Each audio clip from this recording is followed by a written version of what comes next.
Բարև ձեզ հարգելի հայրենակիցներ, ես Մարատ Հակոբյանն եմ Կիևից։ Այսօր Ուկրաինա-Ռուսաստանի լայնածավալ ներխուժման 1328-րդ օրն է։ Լավ լուրերը երեկվա հեռարձակմամբ չեն ավարտվել, այսօր էլ ունենք։ Մեր տելեգրամյան ալիքին հետևողները արդեն գիտեն, որ հայուհի Սոֆիա Ներսիսյանը Ուկրաինան կներկայացնի մանկական Եվրոտեսիլ 25 միջազգային երգի մրցույթում, որը կանցկացվի Վրաստանում։ Նա հաղթել է Ուկրաինայի ազգային նախընտրական փուլում, նվաճելով առաջին տեղը։ Հայ համայնքի մեկ այլ ներկայացուցիչ Գևորգ Մանուկյանը անընդմեջ հաղթեց իր երրորդ պրոֆեսիոնալ մենամարտը եւ վստահորեն շարժվում է դեպի չեմպիոնական գոտիներ։ Նշենք, որ Գևորգը նույնպես տպավորիչ արդյունքներ էր գրանցել մինչեւ պրոֆեսիոնալ ռինգ դուրս գալը, բայց զգում եք, չէ, ինչ համայնք է մեր համայնքը։ Մարտի դաշտի հերոսներից սկսած մինչեւ մշակույթի գործիչներ եւ սպորտսմեններ, վոլոնտյորներ եւ պարզապես աշխատատեղ ապահովող մարդիկ, պարզապես աշխատող մարդիկ, այն որ մեր ազգը չսիրող թշնամի երկրների պրոպագանդիստները տարիներով դավեր են նյութում, մեր համայնքը իր խաղաղ աշխատանքով մատ է անում բոլոր չուզողներին։ Այսպիսին է մեր համայնքը, այն որ ասում է նարվայուսնա կոմպլիմենտ, հա, հիմա իմնա։ Շարունակելով բարի լուրերի շարքը, ասեմ, որ բարի դրոնները աշխատել են Ղրիմում, ինչպես նաև այսպես կոչված Ռուսաստանի Դաշնությանը պատկանող Ռոստովի մարզում։ Պուտինի բանակն այժմ լուրջ խնդիրների առաջ է կանգնած Սումիի եւ Զապորոժիեի մարզում։ Հիշեցնեմ, որ մեր տելեգրամում են բոլոր մեր եթերին վերաբերող կադրերը եւ դեռ մի քանի անգամ ավելին, ովքեր դեռ բաժանորդագրված չեն, բաժանորդագրվեք եւ վայելեք։ Եվրոպական միությունը շարունակում է ուժեղացնել ճնշումը Ռուսաստանի վրա, քայլ առ քայլ քայքայելով նրա ռազմական տնտեսությունը, իսկ դա նշանակում է, որ ժամանակը սկսում է աշխատել Ուկրաինայի օգտին։ Այս մասին հայտարարել է Եվրոմիության արտաքին քաղաքական բարձր ներկայացուցիչ Կայա Կալասը Կիևում կայացած մամուլի ասուլիսի ընթացքում։ Բացի այդ, Եվրոմիությունը արդեն մոբիլիզացրել է 800 միլիոն եվրո Ուկրաինային ձմեռային աջակցություն ցուցաբերելու համար եւ նախատեսում է հատկացնել եւս 100 միլիոն եվրո, հատկապես Պուտինի այս ձմեռային տվայտանքների ֆոնին։ Թրամփը հայտարարել է, որ Գազայի պատերազմն ավարտված է, նշել է, որ եթե Կրեմլի ղեկավար Պուտինը չավարտի Ուկրաինայի դեմ պատերազմը, ապա ստիպված է լինելու բախվել բացասական հետևանքների։ Թրամփի խոսքով Պուտինը պետք է ավարտի պատերազմը, հակառակ դեպքում դա բարիք չի բերի հենց իրեն։ Մեջբերեմ, կարծում եմ Պուտինը հրաշալի տեսք կունենա, եթե ավարտի այս ամենը։ Կարծում եմ նա դա կանի, եթե ոչ, նրա համար վատ կլինի, հավելել է Թրամփը։ Լրագրողի հարցին ի պատասխան կապված ամերիկյան տամահավ հրթիռների տրամադրման հետ, Թրամփը նշել է, որ մինչև Ուկրաինային այդ հրթիռները տրամադրելը ինքը եւս մեկ հնարավորություն կտա Պուտինին դադարեցնելու պատերազմը։ Տեսնում եք, չէ՞, Թրամփի սիրտը չի կտրվում Պուտինից, դեռ եւս մի հնարավորություն է ցանկանում տալ։ Սա նշանակում է, որ Եվրոմիության մեծ ձմեռվա համար օգնության ֆոնդերը շատ տեղին են։ Թրամփի ցանկացած նման էքսպերիմենտ միայն թեւավորում է Պուտինին, բայց մենք գիտենք, որ նրանք շատ են վախենում տամահավքերից։ Իդեպ ռուսաստանցիների վախը տամահավքներից պայմանավորված է նաև այն փաստով, որ այդ հրթիռները դեռ 17-18 թվականներին հաջողությամբ խոցել են ռուսական հակաօդային պաշտպանության օբյեկտները Սիրիայում։ Աչքիս Մեդվեդևը ամենալավն է հիշում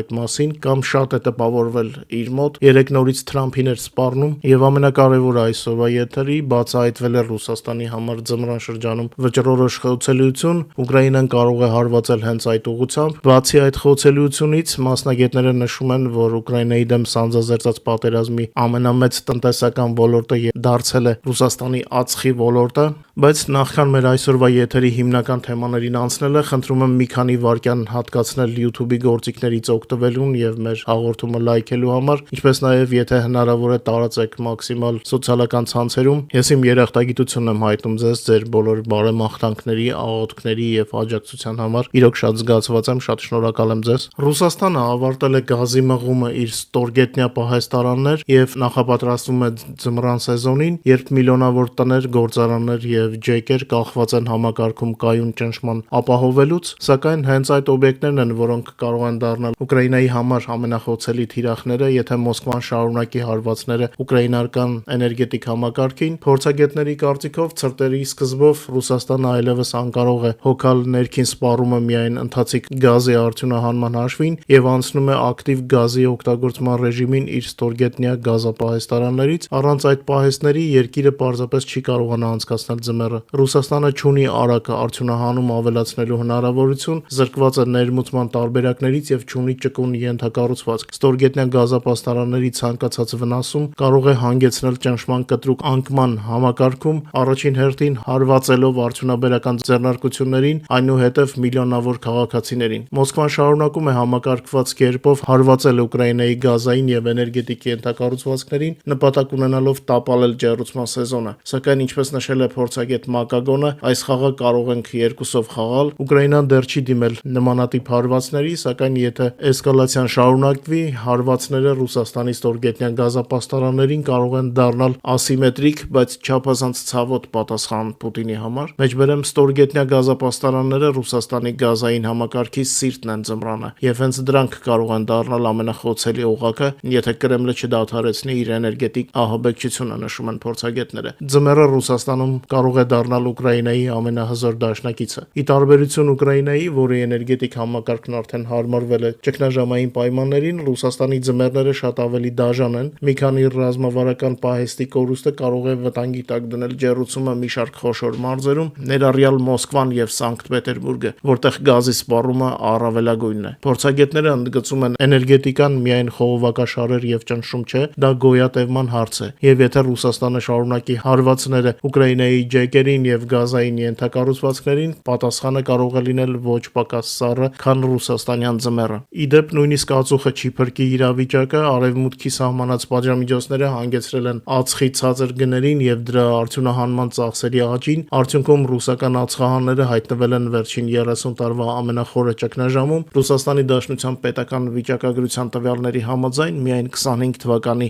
առաջին 7 ամիսներին ածխարդյունաբերության ոլորտը կրել է 2.8 միլիարդ դոլարի չափով վնասներ, ինչպես փոխանցում է Financial Times-ը, այս ցուցանիշը կրկնակի ավելի մեծ է, քան անցած 24 թվականին արձանագրվածը։ Անցած տարի էլ էր լուրջ անկում գրանցվել ռուսական ածխի ոլորտում։ Ռուսաստանի պատերազմի հետևանքները Ուկրաինայի դեմ ծանր հարված են հասցրել ողջ տնտեսությանը, սակայն ամենամեծ կորուստները արձանագրել են հենց Ռուսաստանի ածխարդյունաբերությունում։ Gentleman-ի Ուդաչի ֆիլմը հիշեցի այս լուրերի ֆոնին, բայց Հարութ Փամբուխչյանի Գինետան երգը ռուսներին ավելին կսազի, աճ գնան թե ձախ, ծուռեն երկուսն էլ, ծուռեն Պուտինի ճանապարհները։ Հոկտեմբերի 11-ին եւ 12-ին ռուսական զորքերը հարձակողական գործողություններ են իրականացրել Կուրսկի եւ Սումի մարզերում, մասնավորապես Բեսալովկա, Վառաչինա, Ալեքսեևկա եւ Յունակովկա բնակավայրերի ուղղությամբ։ Ռուսական ռազմական տելեգրամ ալիքները պնդում էին, թե ուկրաինական ստորաբաժանումները հակահարձակման են անցել Ալեքսեևկայի եւ Կոնստանտինովկայի մոտ։ Ուկրաինական կողմը դեռ ոչինչ չի ասում, դե գիտեք, մերոնք մինչեւ գործողությունը չավարտվի չեն ասում, բայց ռուսները շատ մտահոգված են։ Այսպես կոչված Z ալիքներում լուրջ մտահոգություն է առաջացրել իրավիճակը, հատկապես Կոնստանտինովկայի եւ Ալեքսեևկայի շրջանում։ Զապորոժիեի ուղղությամբ նույնպես ռուսական բանակը բախվում է լուրջ խնդիրների, հատկապես Ստեփնագորսկի եւ Պրիմորսկի մոտ։ Այս մասին արդեն գրում են ամերիկյան պատերազմի ուսումնասիրության ինստիտուտի վերլուծաբանները։ Իդեպ նրանք, ովքեր դիտել են մեր երեկվա թողարկումը, արդեն լավատեղյակ են Զապորոժիեի մարզում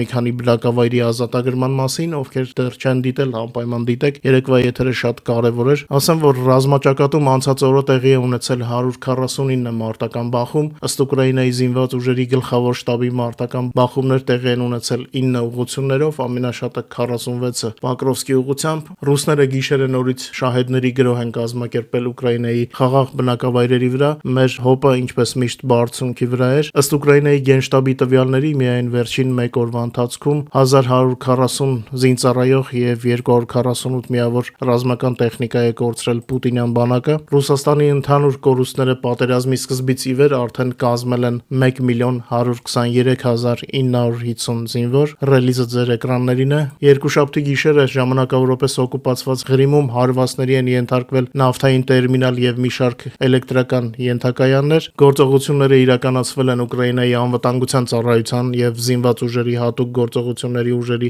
դրոնների միջոցով։ Հստակեցվում է, որ թիրախ է դարձել Ֆեոդոսիայում գտնվող ծովային նավթային տերմինալը։ Դրոնները հարվածել են առնվազն 5 պահեստային ռեզերվուարների, տարածքում արձանագրվել է լայնածավալ հրդեհ։ Տեղացիները ասում են, որ տերմինալը կարծես ամբողջովին ոչնչացվել է, բայց ժամանակից շուտ նման դատողություններ չանենք, սպասենք տեսնենք վերջնական տվյալները ինչպիսին կլինեն։ Նույն գիշերը վնասվել է նաև Ֆեոդոսիայում գտնվող Կաֆա 220 կՎտ հզորությամբ էլեկտրաենթակայանը, որը կազմում է Ռուսաստանի եւ Ղրիմի միջև գործող էներգետիկ կամրջի մաս, վնասվել են հզոր փոխարկիչներ, փակվել է բաշխիչ կայանը, ինչպես նաեւ շահագործման կայանը եւ ավտոմատ պաշտպանության տեղամասը, տարածքում սկսվել են լարումային տատանումներ, Սիմֆերոպոլի 330 կՎտ-անոց ենթակայանում արձանագրվել է պայթյունների շարք, Ուկրաինայի անվտանգության ծառայությունը շարունակում է համակարգված կերպով նվազեցնել թշնամու ռազմական, լոգիստիկ եւ տնտեսական ներուժը, նպատակ ունենալով կասեցնել Ռուսաստանի պատերազմական հնարավորությունները Ուկրաինայի դեմ։ Հոկտեմբերի 13-ի գիշերը ավելի քան 100 ուկրաինական դրոններ հարվածել են ինչպես օկուպացված տարածքներին, այնպես էլ մի շարք Ռուսաստանի շրջանների։